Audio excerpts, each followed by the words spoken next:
In theory, a turbo is simply a hot air pump that forces more air into the engine. With more air, the engine can generate power more efficiently, improving performance, reducing fuel consumption and cutting emissions. The turbo is mounted in the exhaust system between the exhaust manifold and the exhaust pipe. As exhaust gas exits the engine, it drives the turbine, which turns the compressor, pulling in air and compressing it. Oil passes through the turbo, providing vital lubrication. In practice, the turbo is a highly efficient, complex piece of engineering built to tolerances of thousandths of a millimetre. It comprises a turbine and compressor connected by a shaft supported on a bearing system. The turbo is driven by the waste energy from the exhaust gas. The exhaust gas enters via the turbine housing, turns the turbine and leaves through the exhaust outlet.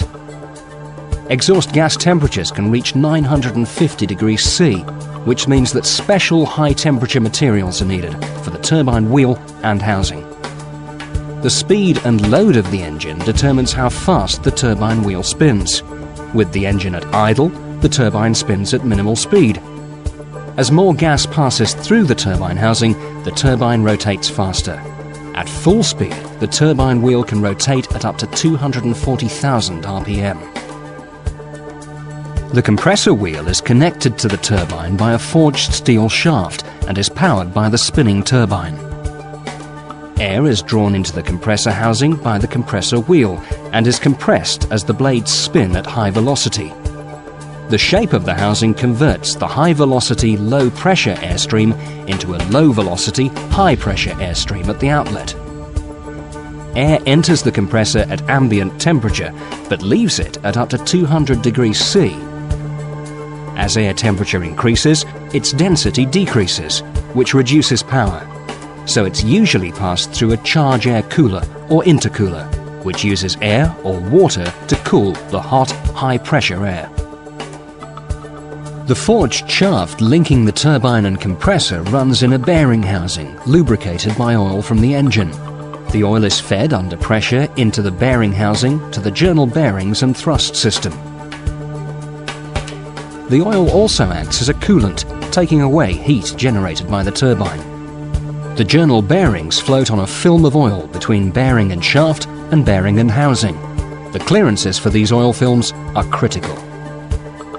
At both ends of the bearing housing are unique oil seals. Totally unlike normal engine oil seals, they're specially designed to cope with the turbo's extreme temperatures and pressures and help ensure that oil does not leak into either compressor or turbine housings. A small turbine will give a good response at low engine speeds. However, at higher engine speeds, it can overspeed and overboost the engine. To prevent this happening, some turbos are also fitted with a wastegate to control boost pressure. As soon as the pressure reaches a preset maximum level, a valve opens, allowing the excess exhaust gas to bypass the turbine wheel and go straight out through the exhaust.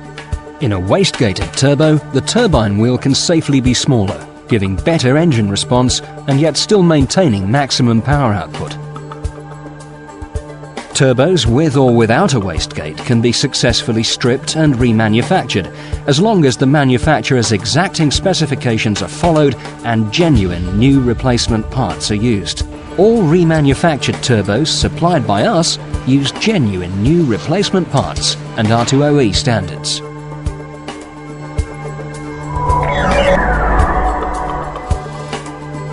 In conventional turbos, the amount of airflow into the engine is determined by the design of the turbine and compressor wheels and their housings. This design is inevitably a compromise between its performance at low and high engine speeds. An even more effective method of adapting turbo characteristics to improve engine performance at all engine speeds is the variable turbine turbo. Depending on the manufacturer, variable turbine turbos use moving vanes or a moving nozzle to alter the turbine stage while the engine is running. This allows more efficient use of exhaust gas energy and airflow to provide the desired boost level across the widest range of engine speeds. This improves response across a wider engine operating range, improves fuel economy, enhances engine braking, and allows vehicle manufacturers to use smaller engine packages to achieve a given power output.